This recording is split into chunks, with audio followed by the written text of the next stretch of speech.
So we are back with another iteration of, I guess, the series showing you guys some of the lesser known mods in Fallout 4 modding. Mods that are good, worth the download as the title suggests, but were overshadowed maybe by a more popular release that week, or just in general didn't get the attention they probably deserved to get. For some of them it was as simple as they just had a crappy mod page or not enough images, so not enough attention was paid to it. I'll keep the intro short on this one, but if you guys do enjoy this type of content, you can leave a like or a comment or even subscribe to this video. Recently YouTube has been hammering my videos. I've been getting suppressed all over the place. My views have been pretty down as a result of that, so likes and comments do help combat that. But either way, with that, we'll just jump into the video. Starting things off, we have the FNC Standalone. What this is going to be is a new piece of equipment in Fallout 4. In today's video especially, I can't use the word that describes this more accurately, but either way, what this is going to be is not the best piece of equipment. There's definitely other mods similar to this one in this category that do outshine it or overshine it, but as far as actually adding in this individual item, this specific thing, there is literally not any other mods that do this. And I feel like this is going to be one of those ones that actually fall victim to not having the best screenshots. A lot of the images on the mod page are just in the modeling interface, not actually showing you this thing in game. In game, as you can see, it has a fair amount of different modifications you can make to it. It has working animations and everything does look pretty good. And all around, it's a quality piece of equipment that you can add to your game. I don't think this is meant to be a top tier thing, but it definitely didn't get the attention it deserved, with only getting about 2,400 downloads at the time of recording this. It definitely is fun to use, and in particular, if you like this particular style or model, I would say go ahead and download it into your game and use it on your character or on a companion.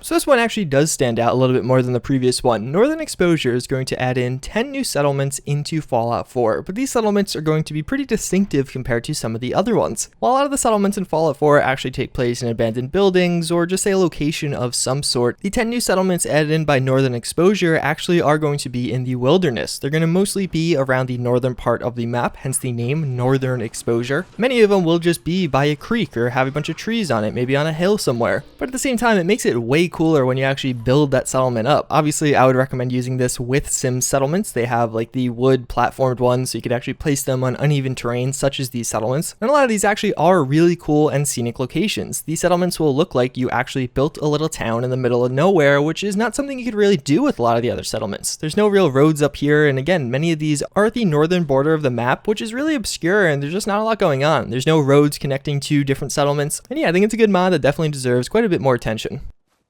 Alright, so this mod isn't the most unknown mod in the world, but I particularly love this mod, and I feel like it deserves more attention, and I think it's just a lack of people recognizing it. What this is going to be is the Beyond Boulder Dome Elite A. It'll add in this new piece of equipment that you can put on yourself, or of course on your different companions, and I just think it looks amazing. It looks like it'll fit into Fallout 4. It was actually originally made for a fairly large-scale mod in Fallout New Vegas, so it fits into the world that is created by this franchise very, very well. And again, I just really love the look of this thing. I think it looks beautiful. It is by far my favorite mod in this category, and the attention it gets is unruly. I definitely think it deserves more. One problem I always run into though when trying to cover these types of mods, clothing or outfit mods, is that I normally like to put combat in the background to give you something to look at, but at the same time it's kind of brainless, so you could be watching it and seeing the mod but not having to pay too much attention. But obviously when you're in third person and when I have the HUD off to make it look all cinematic, you could barely see where you're aiming, and that's not that much fun. Well, MGS Aiming is actually going to fix that and make it so now when you're in third person or running around in third person and do aim down sights, you're going to go into first person to do that. And then when you exit aiming down sights, you're going to go back into third person. This is all done totally automatic, so you don't actually have to do anything after installing this mod. And if you're already playing third person, you're not using this mod, you probably should do it because it's going to be a huge quality of life fix for those of you who do play in that way. And if you're already playing first person, I would definitely recommend downloading this mod and just giving it a go, see if you like it. Even just while recording this video, it definitely got me to use third person way more often, to actually appreciate my character and some of the equipment he was wearing. It's definitely not going to be for everyone, but again, I would download it, maybe broaden your horizons a little bit. Maybe you'll realize that, hey, this is going to change your life, and from now on, you'll always play Fallout 4 in third person. Then we have the alternate AR number sounds. I definitely can't say the name of that one due to the way it's used by other forms of media, but what this is going to do is change the sounds for Deadpool 2099's mod as well as Train's CDG mod, adding in this piece of equipment. It's a sounds mod, so I guess the best way to actually show it to you is, well, to listen.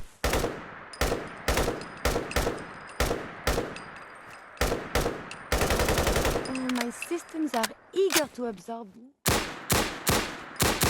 Only thing better than getting pissed is taking fights. Am I right?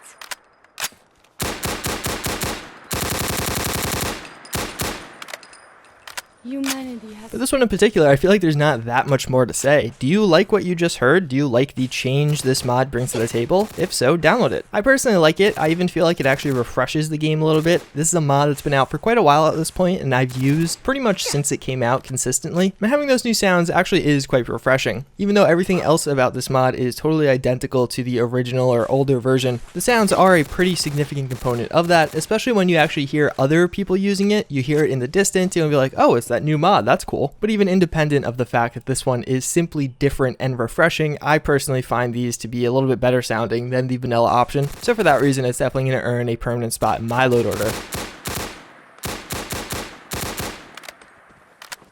Power Armor in Fallout 4 has a lot of issues, and a lot of mods actually are able to fix these, make it so Power Armor functions a lot better, is a little bit more easy and fun to use. One of those issues was the HUD. It was ugly, and I honestly just hated the way it looked. It's pretty easy to tell what Bethesda was going for with it, but in execution, it leaves a lot to be desired, and it's something that I personally like to change. The mod I use to change or fix it is going to be HoloHUD. It's more or less just going to make it so the Power Armor HUD is now flat in Fallout 4. There's none of those weird boxy shapes around it. It's just going to be the individual stats or setting or whatever it may be, the little dials as themselves. Some of the fonts are actually changed also. I personally like this. Again, it might not be for everyone, but I feel like the overall change of removing those weird kind of interface aspects is overall a net positive. And again, this is a mod that I've been using for quite a while also. You've seen it in the background of my videos. I get a lot of questions about it, so I figured I'd throw it in this video.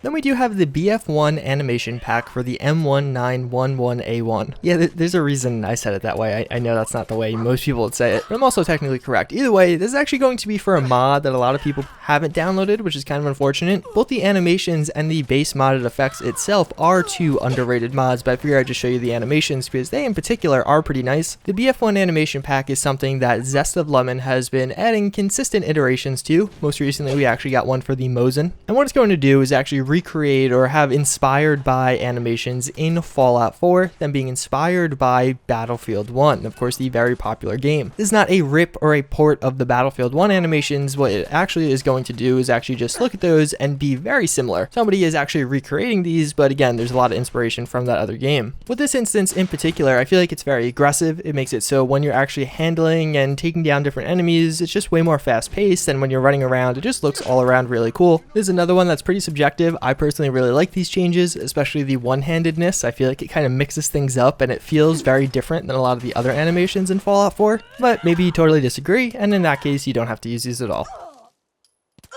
This is a super simple one, but a quality of life fix, if nothing else. Auto eat and drink in survival. If you guys have never played survival somehow, more or less, in that mode, you actually do need to eat, drink, and sleep. Sleeping's pretty easy. You just hit E on a bed, but to eat and drink, especially at the later portions of the game, when you have a fairly cluttered inventory, can be kind of annoying. It kind of takes you out of whatever you're doing at that time. So this mod's going to make it so you still have to worry about getting food and getting drink, whether that be through crafting or buying or whatever it may be. But as long as that is in your inventory, your character will automatically do it without having to pause the game and click on that item. This mod offers quite a bit of customization. You could also make it say how many items you have left, if there's no items found, what kind of things you want to eat and drink. So specifically for water, if there's no purified water, how bad of water are you willing to drink? Is it just going to be dirty water, or will you go as far as to radioactive water? And again, more so than anything else, I feel like it's a quality of life change. Water and food are still something you're going to have to worry about, but it's not going to be as much of a nuisance, especially towards the later states of the game where you just have a ton of this stuff on you and you don't have to consistently worry about clicking on the item. Then we do have inside jobs. This is a mod that I've actually shown you guys in the past, but it's a really cool one, and it still doesn't have nearly enough attention. It doesn't get onto some of those mod lists like Lexington or Beantown interiors. So Lexington interiors and Beantown interiors are of course going to add interiors to Lexington, and then Beantown is a little bit more expansive, covering Concord and a few other cities. Well, inside jobs is going to be the third, or what I think should be the third iteration in that grouping. It's great to use in tandem with those because it's also going to add in interiors and not really clustered in one location, but more or less a bunch of locations that the other two mods overlook or don't take advantage of. So with this mod installed, houses that were previously just boarded up and vacant that you couldn't enter or interact with now now actually are enterable, and you could explore them, find out the backstory of what actually went on there, and it really is just a cool mod. It's going to be another one that if you're using Beantown or Lexington interiors, which you probably should be, they just kind of flesh out the Commonwealth a bit more and give it a bit more livelihood. You should also be using this one because, again, it just fits into the game really well. It's very lore friendly,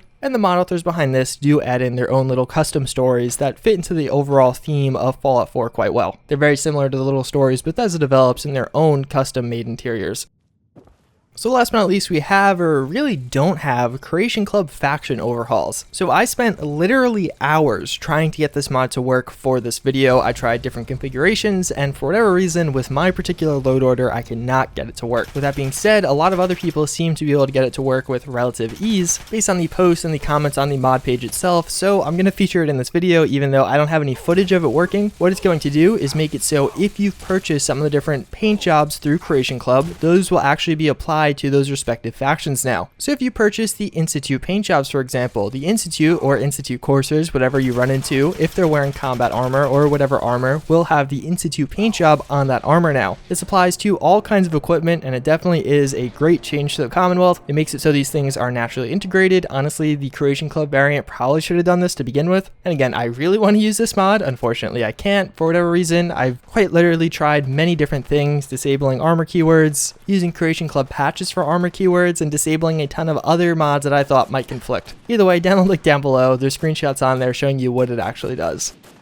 So that's pretty much going to wrap it up for this video. As always, if you guys enjoyed this one, you can subscribe, comment, like, check out the merch store, follow me on Twitter. I think that's all the call. Oh, join the Discord. That's the one. I always forget that one. So either way, of course, we do have our psychology fun fact of the day. And this one's, I don't know, it's not really so much of an explicit fun fact, but more something I learned in a class that's really interesting and kind of makes you think. So the class that actually got me to like switch my major to psychology was actually like a psychotherapy class. So like it was a class based around the different types of therapy that you actually can do and things like that. It was a pretty early level class. It was upper level, but it was really interesting nonetheless. And one of the things we learned about was actually this idea put forward by these two guys, Meltzoff and Kornreich, I think that's how you say his name. And it was more or less the idea of values and your personal values. I've had this echoed in other classes, but let's say right now, what is most important to you? Like, what do you want more so than anything else in life? If you had to pick one thing. Some common answers would probably be money, family, I don't know, educational success if you're a student right now, workplace success, whatever it may be. Everybody has a different value that they hold very central to them, something that they're working towards, whether it be through going to school or actually just working your day job or putting in extra time. I learned about it in the context of a therapist versus that therapist client. So like, let's say the therapist value or the thing they really held most central to them was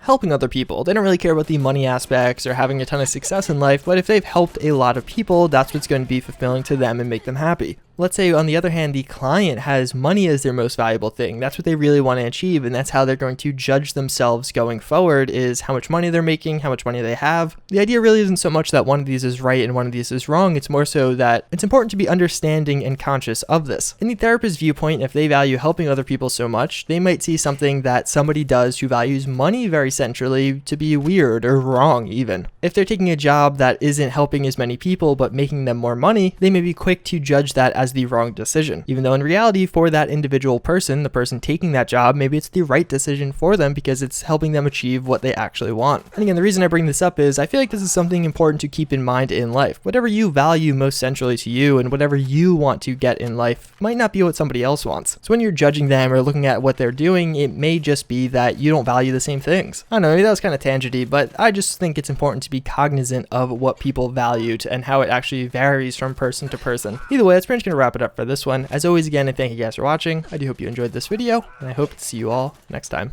Later.